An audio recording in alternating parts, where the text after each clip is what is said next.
1-1 on a road back-to-back for the Phoenix Suns, but they played a lot better. Trust me when I say, despite this loss in Denver, the Suns looked good. On today's episode of Locked On Suns, we'll highlight two key areas where they got their mojo back, looked like the Suns we've come to know and love, and what it might mean for the future. Let's go.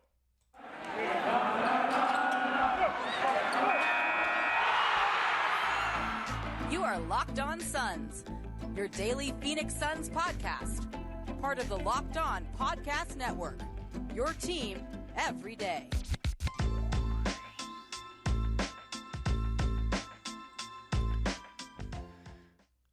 We are back. This is Locked On Phoenix Suns. We are part of the Locked On Podcast Network, and I'm your host, Brendon Kleen, a credentialed media member covering the Suns for the past 6 seasons and a writer at Suns.com and Dime Magazine. Thank you all for making Locked On Suns your first listen here on this Thursday.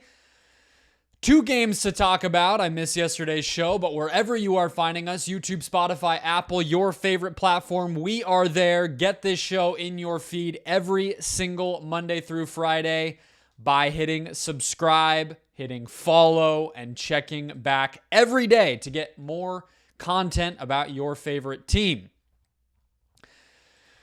The Suns beat the Warriors by 12 on Tuesday night in San Francisco. They got very close to coughing that one away, and then they just did not have the juice to score and keep pace with the Denver Nuggets. So they lost that one in Denver, second night of a back-to-back. They've been decimated by injuries. We know that, but this one wasn't even another level. No DeAndre Ayton or Landry Shamet on top of the Chris Paul, Cam Payne, Devin Booker, Cam Johnson absences that they've been dealing with for a while.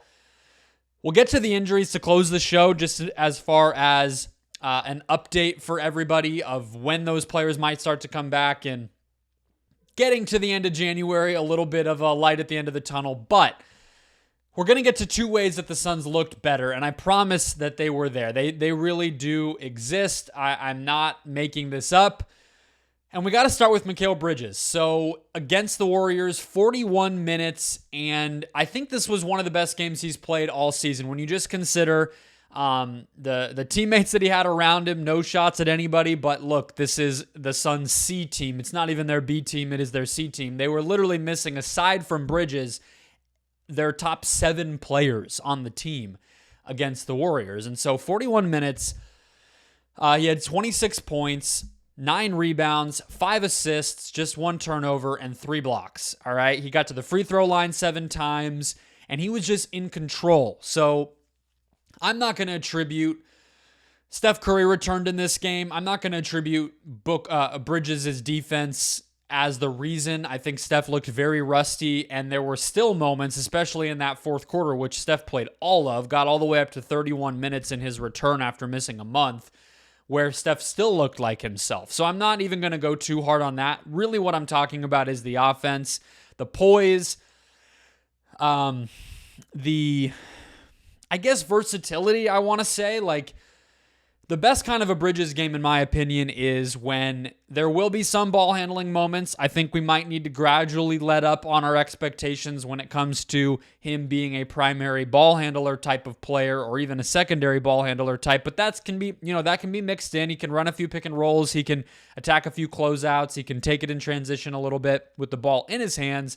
But they were also mixing in him off of screens. Plays designed for him to get downhill, plays designed for him to get open threes, open mid-range shots, etc. And so it was kind of a little bit of everything, and I think that's the best version of him. But obviously, the reason I just said it was his best game is the level of difficulty of all of that, right? Because we've seen games where Bridges game 2 of the NBA Finals, he had 27 points and a pretty similar stat line, although a lot more threes in that game, where it was kind of coming from a lot of different spots. That's happened before. What hasn't happened before is that the team had basically 2 healthy ball handlers aside from him in Dwayne Washington and Damian Lee, who maybe is more of like half a ball handler. That's not really his normal role. And not a lot of, normal spacing in terms of really good shooters. I even feel like in some ways, Dwayne Washington making 5 of 9 threes against Golden State is a little bit misleading. And so Bridges didn't just get back to a good version of himself. He had one of his best games, and that has to be appreciated. I would say when you zip forward to this Nuggets game, it still was a pretty strong performance. Now, I'm not going to lie to you guys. I'm recording this as the fourth quarter is playing out. The Suns are down 20 plus. Bridges is already at 30 minutes. I'd be surprised if he plays too much more. 3 of 10 from the field as I'm looking at it right now, but nevertheless, he looked the same. He looked comfortable, he looked confident, and that versatility was still there. And again, 4 assists to just 1 turnover as we're sitting here midway through the fourth. So if you combine the Warriors game and the Nuggets game, high assists, low turnovers, that's what you want to see, combined with comfort getting to his spots as a shooter. The Suns offense, look, against the Nuggets, they just didn't really have enough. The Nuggets started out the game pressing them. They forced a few turnovers that way. Dwayne Washington in particular really got out of rhythm, and he had 3 of those turnovers himself. He was 2 of 10 from the field. He had a moment at the end of the third quarter where he missed 2 free throws at one trip to the line. So he was really out of sorts. I don't really fault anybody too harshly for this one. The Nuggets offense, if you don't have a way of stopping them, even if you do have answers, you might get an explosion. But we just saw this team against a fully healthy Clippers squad with both Kawhi and Paul George playing. They didn't even last a half against Denver. Like this, I don't think there's anything wrong with losing on the second night of a back-to-back after a big win to the Nuggets, and I think the same thing goes for Bridges. So I'm not going to fault him too harshly for some missed shots. I think the confidence, the versatility, and the aggressiveness were all still there. The efficiency in terms of the playmaking for his teammates was still there, and he looked good. And I think the final place to wrap up on this would just be to say, if you're looking forward, the reason I'm so optimistic about what this could mean for the team going forward is he was happy, like mood-wise. If you compare the end of, I believe it was the Cavs game, am I remembering that right, where he took the final shot of the game? He was very low, all right? The first Cavs game was when he took that shot. You had the Miami Heat game, the second Cavs game that they both lost. And, you know, there's story, Dwayne Rankin's writing about is Bridges hurt? There's chatter about that online, all this stuff. I don't think Bridges was in a good headspace. And so for him to have that type of game against the Warriors, be a leading reason why they win, and then follow it up with a game that, again, flashed a lot of the good old Bridges stuff, the normal offensive versatility and shot-making ability that Bridges has against the Nuggets, it makes me feel like as they start to get healthier and whatnot, I think this injury, if it was the knee from, bumping it and just a contusion or a bruise or soreness, or if it was something, maybe more serious or maybe something completely separate, that seems to be behind him. I feel confident that when the players around him start to get back, he can slide back into the role that he had been filling early in the season. Maybe we take our expectations down a bit. Maybe we've learned that he's not going to be the type of player to handle a huge offensive load on a night-to-night basis. Maybe that's next season. We can have that conversation a different time. I don't think this is a sign that he'll become that for the rest of the season. But when you put even Chris Paul, Cam Payne, Cam Johnson around him while we wait for Devin Booker, you're going to get a more productive, more valuable version of Bridges. I think we're out of the dog days, the worst of the games for Bridges, and this stretch was a sign of that, not to mention a huge win, obviously, on Tuesday. The other thing was identity, getting back to how the Suns play and just trying to fix the problems that had been ailing them. Effort toward adjustments, I think, is another massive takeaway. I'll get into what adjustments those were and why they worked next. First, today's show, guys, brought to you by Built Bar. If you're looking for a delicious treat but don't want a ton of fat and calories, you've got to try a Built Bar. It's January. We know heading into the new year, a lot of people try to maybe start a new way of eating. Maybe you're just trying to cut a little bit off from what you might have gained around the holidays. Or maybe you're just looking for a tasty new snack here in the new year. What makes Built Bar so good? Well, for starters, they're covered in 100% chocolate, so they really are like a candy bar. And they come in delicious flavors like churro, peanut butter brownie, coconut almond, whatever you love in a candy bar, Built will have a flavor for you. And I don't know how they do it, but they maintain amazing macros with that delicious flavor. And what's even better is they're healthy. Only 130 calories or so, no more than 5 grams of sugar in most of these bars, and 15 to 20 grams of protein packed into each and every bar. And now you don't need to wait around to get your favorite box. You can go to your local Walmart or Sam's Club. Here in Arizona, there are no shortage of any of those. That's right. So head to your nearest Walmart today, walk to the pharmacy section and grab a pack. Same thing at Sam's Club, or of course, hit Built.com to order your favorite Built Bar. Okay, so we talked about Mikal Bridges bouncing back with a big 26-point performance against the Warriors and following that up with a solid night against the Nuggets despite that loss. Want to talk about some identity kind of factors here, all right? So against the Warriors, the Suns took, let's see what the total was. Ooh, this is lower than I thought. 17 shots at the rim. Now, that's pretty low, all things considered. Against the Nuggets, they took 14 shots at the rim. Pretty low, right? Both of those. And those are both in the 10th to 20th percentile among all games this season. What I do want to point out, more so than that, is the free throws. All right. So against the Warriors, you had 31 free throw attempts to go along with those shots at the rim. In particular, I would say Bridges and Lee would be the highlights there. But I also want to draw attention to Josh Okogie and Dwayne Washington. So if you make it that foursome, Bridges, Washington, Okogie, and Lee, that was the same foursome in this Nuggets game that I thought made a concerted effort to do the same thing, which was just, look, do they have the best handle? None of those guys do, as we saw when they were coughing up the ball late in the fourth quarter against the Warriors, all right? But what they do have is physicality to their game, and obviously, just watching it, a commitment to just trying to get downhill, okay? And I'm not saying that that's something that's sustainable every game. I mean, you look at the Nuggets game, they only got to the line 11 times, although a lot of the game was not competitive. As I told you, been sitting here watching the fourth quarter tick by as I'm recording. They haven't attempted a free throw in the entire fourth quarter. So take that with a grain of salt. I still felt like you could tell Okogie got to the line 4 times in this game. I would say I noticed Bridges and Lee doing it. Maybe not so much Washington. He had a rough night, like I said. But that's what it's going to take, all right?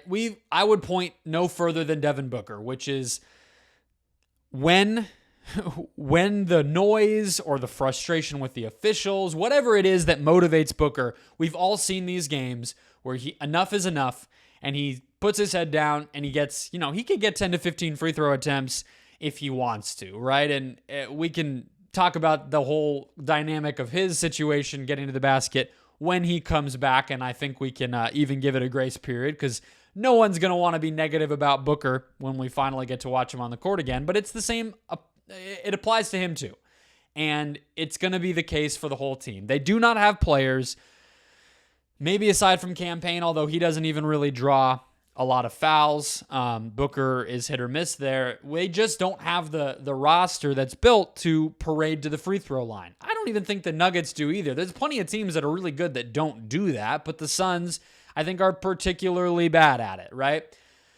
So when a game is close, when other things offensively aren't working, in this Nuggets game, for instance, the Suns were 8 of 26 from deep, and they had some bad turnovers early. you have to at least have it in your back pocket to make something happen inside the paint, okay? I would even say Torrey Craig is a decent example of what I'm talking about. He's not somebody who quite has the handle to really finish a lot inside, get all the way in for a layup attempt.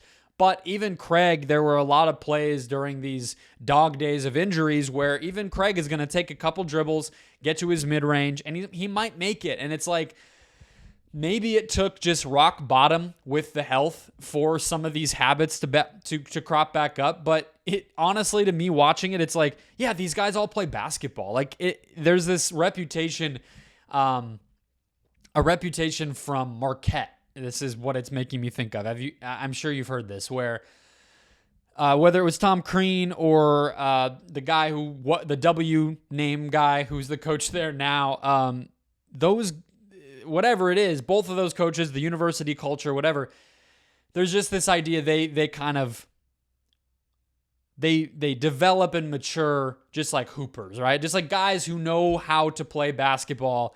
And whether that's Jimmy Butler, Dwayne Wade, Jay Crowder, who we're all familiar with, the Hauser brothers, Sam Hauser now in Boston, it's just these guys who know how to play basketball. And you look at a guy like Torrey Craig, who's doing a little more of that, Mikal Bridges, I think, even Josh Okogie, and it's like, yeah, these dudes are talented. They can get downhill, and it maybe just took getting them out of their comfort zone to get there. I want to highlight, too, besides just the downhill, the confidence, the hooperness of all of it, I want to also talk a little bit about the playmaking, the ball movement, the sharing of the ball, because if we're talking about identity, I mean, that's number one for the entirety of Monty Williams' tenure here, right?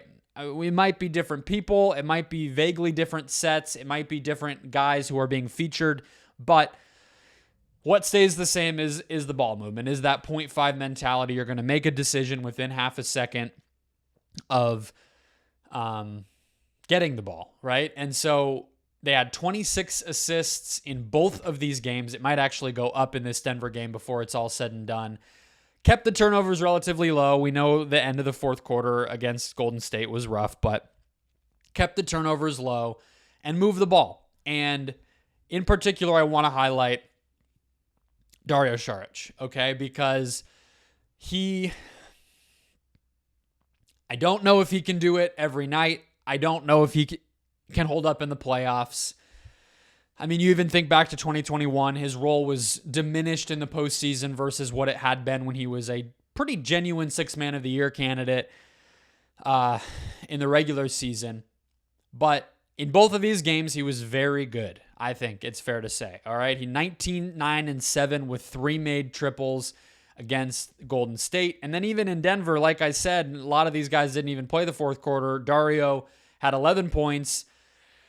3 rebounds, 2 assists made, 5 of his 10 shots, 1 of 4 from 3. There was a little bit more confidence and smoothness, I think, with his ball handling. He was another guy I would even say who was taking it to the basket. And maybe there were some times where it got out of control. Maybe there were some bad misses. I'm totally up. He had 6 turnovers against the Warriors. But again, it's what they needed. And I think it was what's necessary to get them out of their funk a little bit of being so hesitant, being so nervous to make mistakes, being so married to the principles of your offense when it's like, guys, you just need a win. They got one. Dario is a big reason why. And obviously, no matter how hurt he is, the ball's always going to move a little better when he's out there.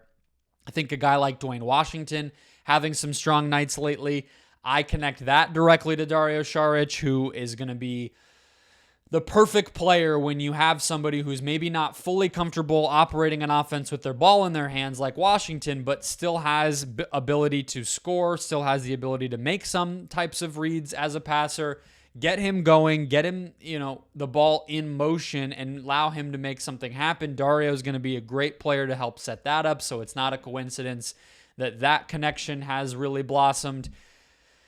I think he's earned an opportunity to he's proven to the coaches as they think about what the rotation might be heading toward the rest of the season beyond the trade deadline. Maybe he won't stick around that long if he is part of a trade, but he's gone from what's going on with the ACL recovery, that dude is a DNP every night, to, hey, he clearly provides something that no one else on this team really does. That's still true, even if he's not 100% of what he once was. And look, not to end on a joke here, I'm trying to be positive, but after watching Jock Landale airball 2 separate 3-pointers against Denver tonight, at the very least, you have to think about if Saric can fill that role if he's still on the team past the trade deadline. I'm not really sure what Jock is doing now, except for be a couple inches taller, that Dario hasn't done in the past and isn't now starting to turn and round into form as somebody who can do a lot of those same things. So Dario turned things around. He helped this playmaking and ball movement stuff return to this Suns offense, the confidence, the aggressiveness, and maybe it matters long term. Maybe this coaches just say it's not trustworthy enough, but they got a big win. They got this losing streak over with, and they really, I think, turned a corner with their mentality after probably the worst point in the season. 2 separate 5+ game losing streaks and a lot of bad attention toward this team. So hopefully we do truly see this as an inflection point, and the health will only build toward that. We'll talk about those injuries and when the light at the end of the tunnel might arrive next. First, today's show, guys, brought to you as well by LinkedIn. You know the deal. As a small business owner, we're in 2023 now. You want to start the year off right, and success in 2023 can depend on the right team members to surround yourself with. That's why you have to start with LinkedIn Jobs. With LinkedIn Jobs, you can hire qualified candidates more efficiently by matching open roles with people who have the skills, values, and experiences to help you achieve your goals. I work at ASU. There's tons of jobs being posted internally. Hey, if you work at ASU, apply here. But the best way to go to get nonprofit people, academic people, industry people into roles at ASU is to go to LinkedIn Jobs. Yeah, that's right. We use it too. LinkedIn Jobs helps you quickly attract qualified candidates to your open jobs with targeting tools. They go beyond resume data by using insights from your post, company, and their member profiles, almost 1 billion of them, to put your post in front of the most qualified candidates. You can then identify the most qualified folks on LinkedIn Jobs and connect with them fast and for free. LinkedIn Jobs also makes it easy to screen and rate applicants based on your job qualifications that you want, all on one platform. Whether it's hitting revenue goals, whether it's just growth and growing your team out, whether it is finding somebody to channel their energy and knowledge to the right project, LinkedIn Jobs can help you do it. It's why small businesses rate LinkedIn Jobs #1 in delivering quality hires versus leading competitors. LinkedIn Jobs also helps you find the qualified candidates you want to talk to fastest. So post your job for free at linkedin.com/lockedonnba. That's linkedin.com/lockedonnba to post your job for free. Terms and conditions apply. Quick health check, quick injury report update here to close out the show. We know Devin Booker is going to be getting a second, not a second opinion, he will be reevaluated around the 25th of January. We know that. Cam Payne, his 2-week timetable puts him on track to potentially return to the lineup sometime around January 21st. And so those two are a little bit further out. Today on Burns and Gambo at Arizona Sports on the radio, James Jones Wednesday gave, as he always does weekly, gave his update on the team, did his weekly interview with them.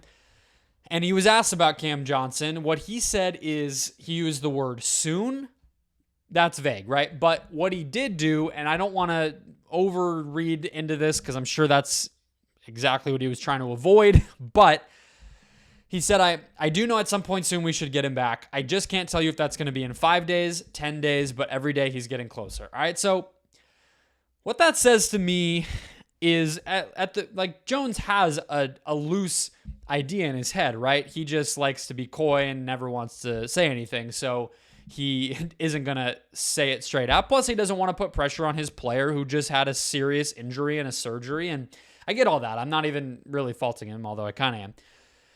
But even having the 5 to 10 days in his head as the thing that comes out of his mouth when he's asked about it should tell us something, right? And so that's pretty good. That could even mean Cam Johnson is back before campaign. I think that means for pretty much certain that Johnson will be back before Booker. And so you're heading toward a standpoint where, and look, that Ayton thing, he'll be fine. Landry Shamet, Monty said he was begging to play against the Warriors, and then for some reason he didn't play against the Nuggets either. I don't know if that was a step back or if that's just, hey, we're not going to deal with it on the road with the back-to-back, whatever. We'll see. I don't expect either of those guys to be out long-term. And then Chris Paul, I don't know. He did grimace. He did get pretty affected by it on the court with the hip thing that he's dealing with. And he's 37. Injuries can extend longer than we think. He also is Chris Paul. I don't know what to say besides that. So TBD there. I don't expect it to be long, but I'm less confident about that than some of these other guys. Either way, you're looking at a situation where Booker might be the final domino or the final piece to return to the lineup. And that's pretty exciting, all right? Because when Booker left the lineup, there was a lot of other injuries going on. You know, Paul had just come back. We didn't necessarily know exactly what the situation, how it was going to play out in terms of recovery for Cam Johnson. But the schedule does lighten up, as we've talked about multiple times recently. They have at Minnesota and then at Memphis to round out the road trip here. And then they have a pretty big homestand in a row, but a few of those games are relatively smooth. So I could see the Suns deciding. I would imagine Cam Johnson will come back on this road, on this homestand, because it lasts all the way through the 26th, which is 2 weeks from now. So I would imagine that in an ideal world, the Suns are going to shoot for all of the players to come back during that homestand. And maybe some will be sooner. I would imagine Shamet and Ayton might actually play by the end of this road trip. But Chris Paul on the 19th could make sense. Cam Johnson on the 19th against Brooklyn could make sense. You could see Booker maybe shooting for the 26th against Dallas. That's probably a best case scenario. Cam Payne maybe the 21st against Indiana, or the 22nd the next day, or even the 24th against Charlotte. I would imagine in an ideal world, but also not a super far-fetched world, that the Suns are fully healthy when they go on the road to San Antonio on the 28th, and definitely by Monday, January 30th at home against the Raptors. And again, the schedule does lighten up. I just mentioned Indiana and Charlotte coming up. Minnesota is the next game. Not that that's a cakewalk, but it's better than it has been. You have San Antonio in there, Toronto, Atlanta, Detroit comes up not too far after that on what I guess it used to be Super Bowl Saturday. Now the Super Bowl has been postponed. So that's all really good news, okay? The Suns are getting healthier. We're looking at a homestand less than a week from now, basically, exactly a week from now, where that homestand will be the return of these players, okay? The worst of it might be behind the Suns, and they can just start to use the inflection point and the identity, the return to form that we saw on this back-to-back, despite the ugly loss to the Nuggets. The guys like Bridges and others, Saric, starting to look like themselves, and use this health to get things on the right track. Now, I think the last thing you got to say with all of that in mind is, even if, let's say, Thursday, January 26th against Dallas, the last game of this homestand, let's say that the Suns have no one on the injury report outside of Jay Crowder for that game. Everybody's back, all right? Let's say that. That is, including that game, 1, 2, 3, 4, 5, 6, 7 games before the trade deadline. It's not a lot. I had talked about this stretch being a audition of sorts for Bridges and Ayton. I talked about it being a prove-it time for the whole team as they started to go on the road and get healthier. Well, I thought they were going to be getting healthier, and they got actually more hurt. And it just doesn't leave a lot of time for all of that type of thing right now to get the chemistry going, to figure out what you are and make a run. They're going to have to do it as they go. They're not going to be able to wait till everybody's back. Either way, that is very, very good news, reason for optimism, and not too far away. Only in the next couple of weeks you have to wait for these guys to be back. I'll be back tomorrow. Aaron Edwards is questionable with some professional opportunities. We'll see if he's able to join. Hopefully. We're going to go in the time machine, though, either way. Look at one move that we don't remember very clearly that could have been a huge ripple effect for this Suns team. So hit subscribe or follow to catch that show and a bunch next week, including recaps of those Memphis and Brooklyn nationally televised games. That'll do it for today. In the meantime, go make Locked On Sports Today your second listen to get caught up on everything going on around the whole world of sports. That show's available on all podcast platforms, so check it out, and I will talk to you all tomorrow.